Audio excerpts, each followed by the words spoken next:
just wanted to give you a quick update.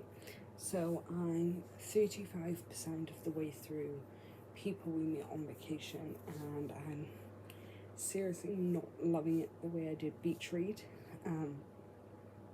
I like the friendship between Alex and Poppy, but I'm not really invested in them. The only thing that's keeping me going at the minute is finding out what the hell happened in Croatia. And seeing, why their friendship, stopped, why it went downhill the way it did, but I'm really not loving it, and considering this book is close to 400 pages, I think I'm going to give it until the halfway mark, and if I'm still just a bit meh about it, then I might just DNF it for now. I do have a few blog tours in September and October, so they are taking priority, and the first one is due September 6th, and that's There's No Way I Die First by Lisa Springer. YA horror has worked for me in the past, and even if it's meh, it's usually got quite a few good points, so I will be starting on that one as soon as. I have also read Christmas on the 13th Floor by Lee Jacquot.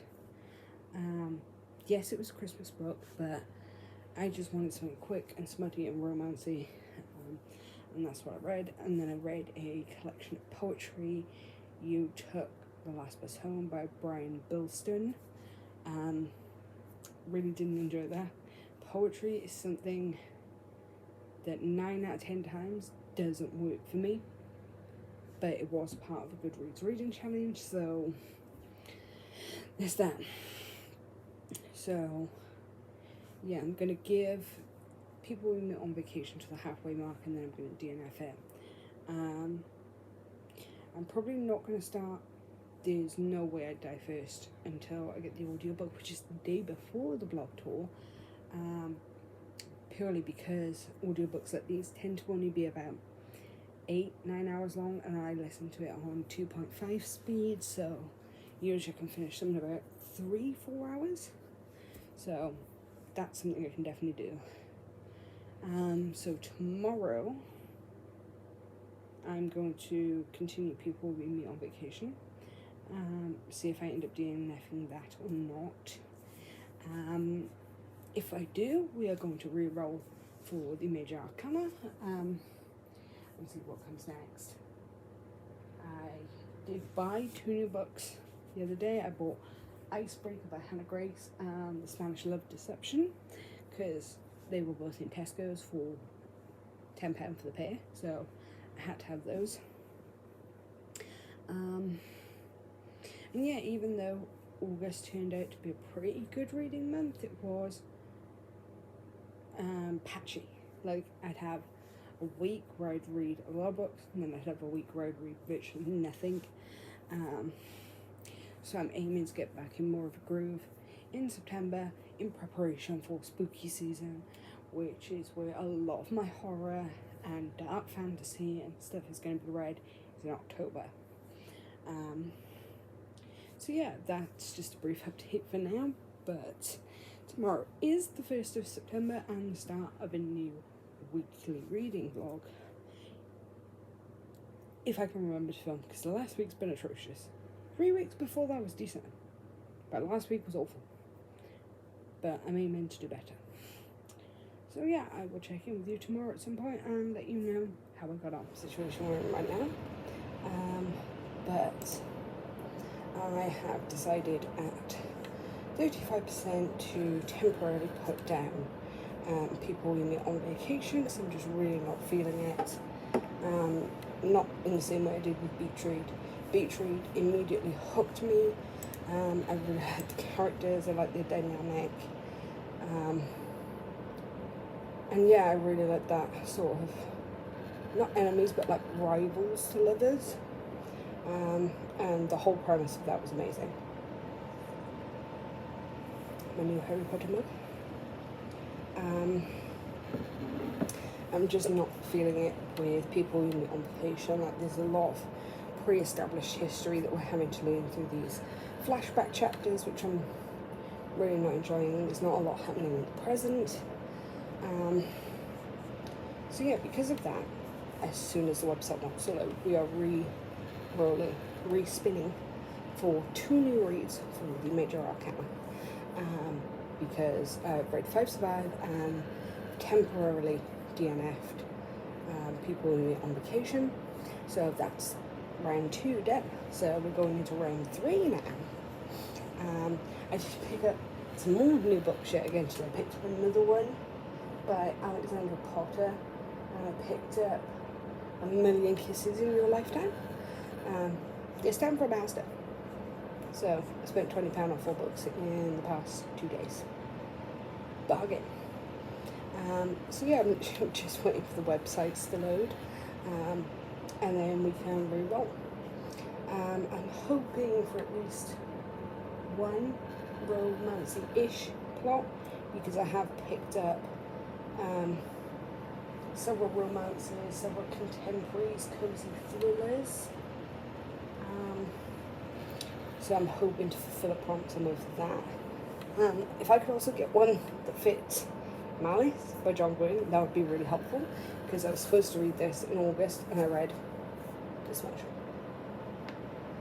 I don't know where it is. I think it's just because I've been on a real contemporary short fiction binge. That reading an epic fantasy, especially the first book in an epic fantasy series, is seeming way too daunting for me at the minute. Even though I really enjoyed the opening to this, I've just felt no desire to pick it back up. So if I can fit that in, even better. And this time around, I'm going to be pulling for 3, not for 2. In theory. If I get 2 like really difficult prompts to fulfill, then we shall stay with 2. But if they're kind of easy, then I'm going to go for 3. Purely because I need to motivate myself to read a lot more this month. I've got 2 blog tours this month, I've got 2 next month. The first of which being on the 6th, but the audiobook, which is how I want to consume it, doesn't come out until the 5th. So basically I'm going to have to get the audiobook the day before the blog tour and then binge read the entirety of it the day before. Which is fine. I have no issue with that. I've done it before, and it's a YA horror, so those audiobooks tend to be really short, 7, 8-ish hours, and I listen to it on 2.5 times speed, so I can finish it in potentially under 4 if I have minimal distractions that day. And then I haven't got another one, I think, till the 20th of September. So I've got about 2 weeks in between those, which is really good. Also, the Halloween readathon I'm a part of on Goodreads has started. That goes September 1st through to November 4th. So I am aiming to start picking up the spookier books in preparation for spooky season. I was repping my Halloween shirt earlier, but it is too warm for that. You can probably hear my fan going. But I'm going to wait for this to load and then we'll do the rolls. Hey guys, so it's Sunday. It's really warm, so I'm just chilling. But I decided to pick up Meddling Kids again. I didn't start over, I just kind of read what I'd written for my review to get an idea of what happened so far. But now I am at the 35% mark. I'm 150 pages in. So still not much has happened. They've gone back. Met the old captain. Got some things from their cases when they were kids. And journeyed back to the lake. So the main thing they're trying to do now is trying to figure out whether the memories of the case in that time are what really happened or whether there was something more. because there are things like slaughtered deer, the woods being extremely quiet, like no animal sounds, and how the captain remembered them smiling when they were found in the morning, yet another police officer claims they were extremely scared. So there's discrepancies in the stories and the accounts from that night. Although we can see the person it seems to be affecting the most is Kerry. She's carrying around a lot of fear. So, yeah, but apart from that, nothing too much has happened yet. I'm hoping as they retrace the footsteps of the case in that night that things come to light a bit sooner.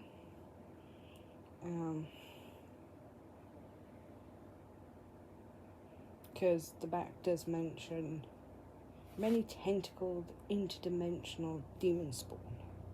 So I have a feeling that the creature or whatever that they're looking for is going to be almost Cthulhu-like.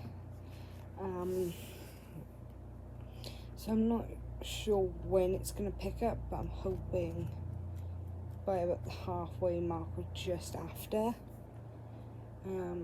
it should be picking up a bit more. But yeah, it's okay. I remember when I started it, I was enjoying it. I'm still enjoying it now. It's really well written. I like the characters.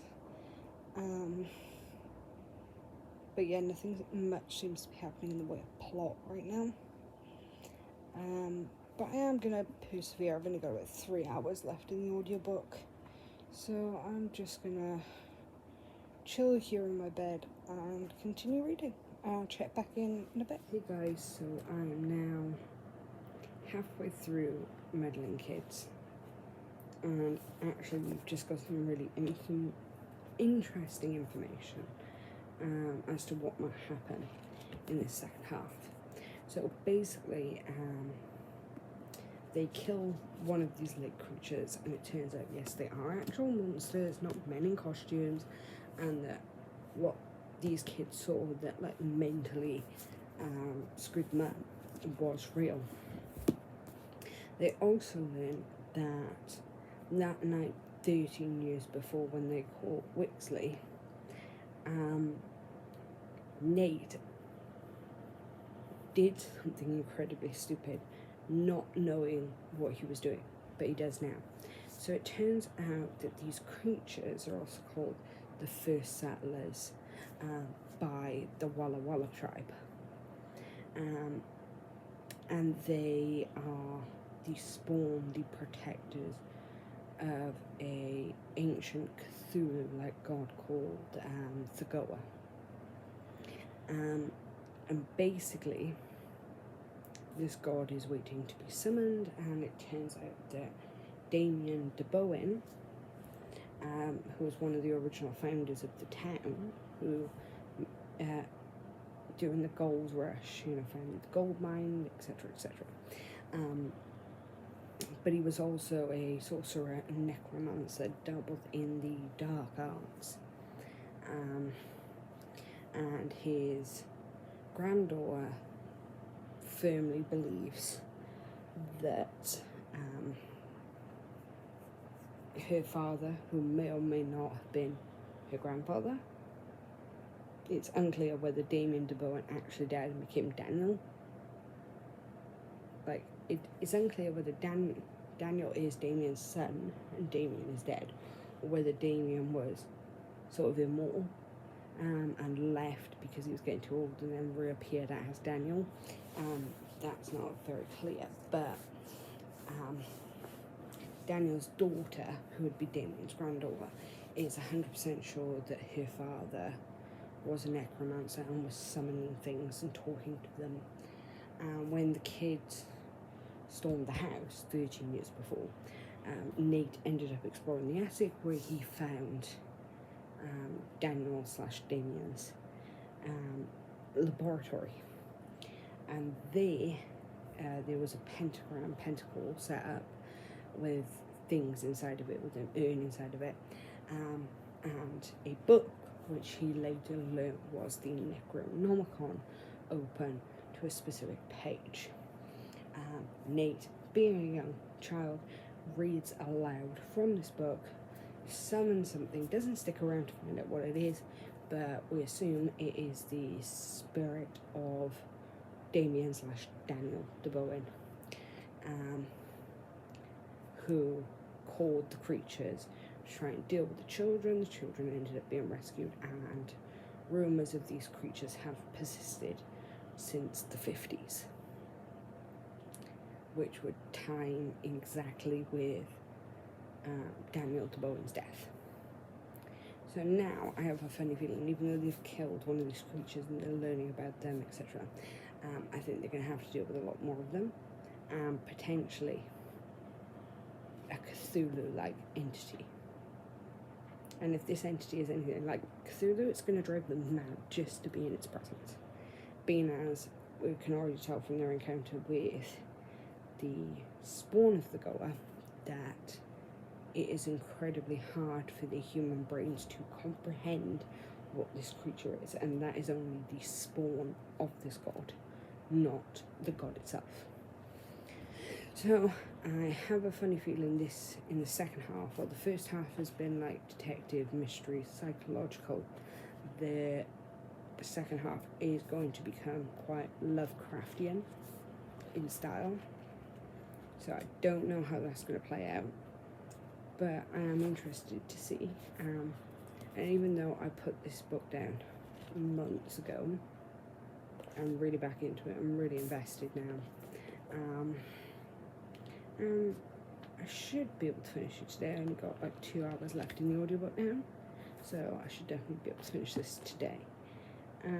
Which means it's a very good start to this reading month, being as it's only the 3rd.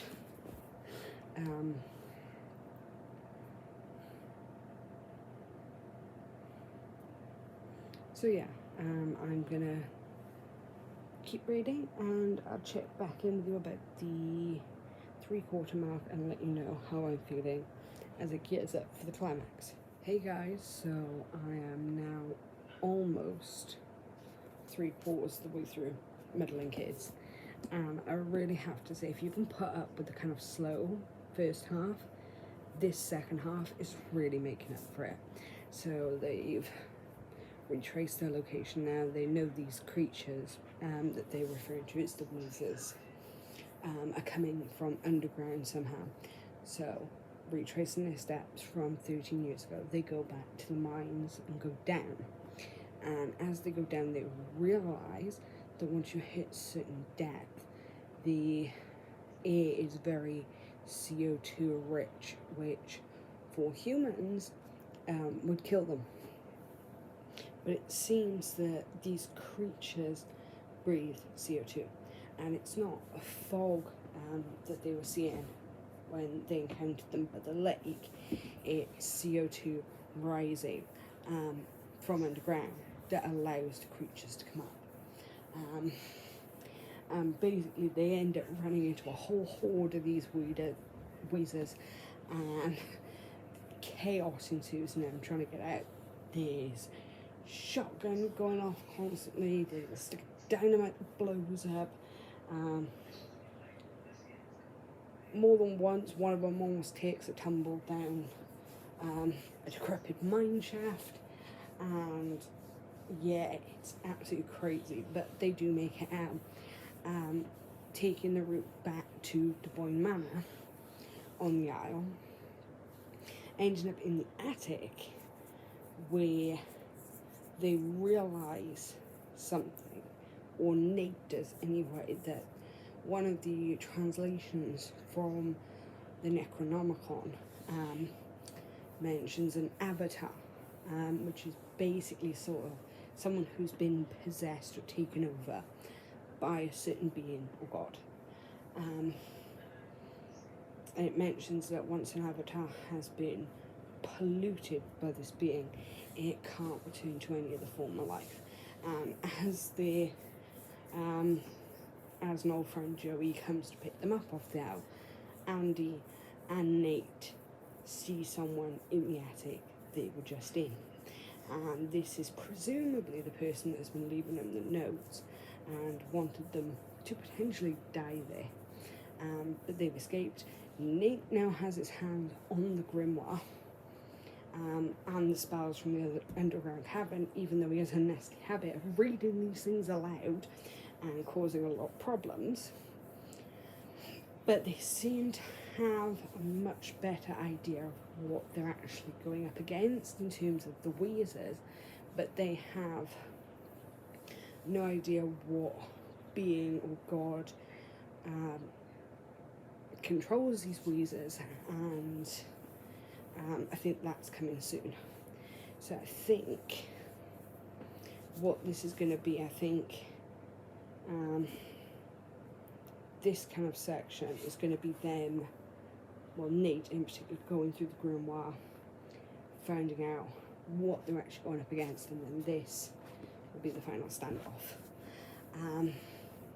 So yeah, I've literally got an hour and a half left in the audiobook. It is 11 PM on Sunday, so I will finish it just after midnight, but I will count it for the weekly vlog. But if I can finish this tonight, this is book 1 of the Major Arcana Round 3 done, which means I will probably then move on to A Million Kisses in Your Lifetime, because after the creepy dark horror elements of this, I'm going to want to lighten it up with a steamy romance, and then I'm going to go back into Malice, which sort of not looking forward to really, but I think like this one, put it down for a bit, and once I actually get back into it, it will work better. But then Tuesday, the audiobook pre-order for There's No Way I'd Die First is going to arrive, and I have to read that by the 6th. So as soon as that drops Tuesday, I need to finish that before Wednesday, so that will be a priority. And then once I've read those, I do want to get the audiobook for Icebreaker.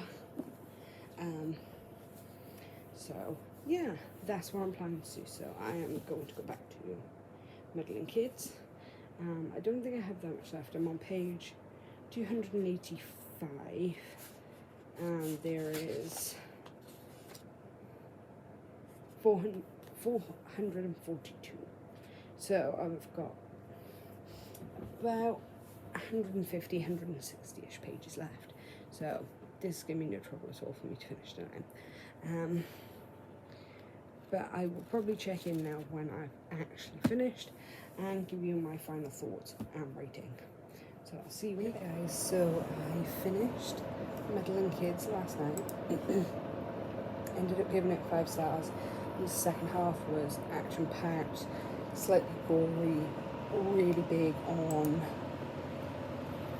the Lovecraftian elements of the story, and ended up really enjoying it. So my goal today is to start A Million Kisses in Your Lifetime, but it's Monday today, so that wraps up the weekly vlog, and stay tuned for the next one.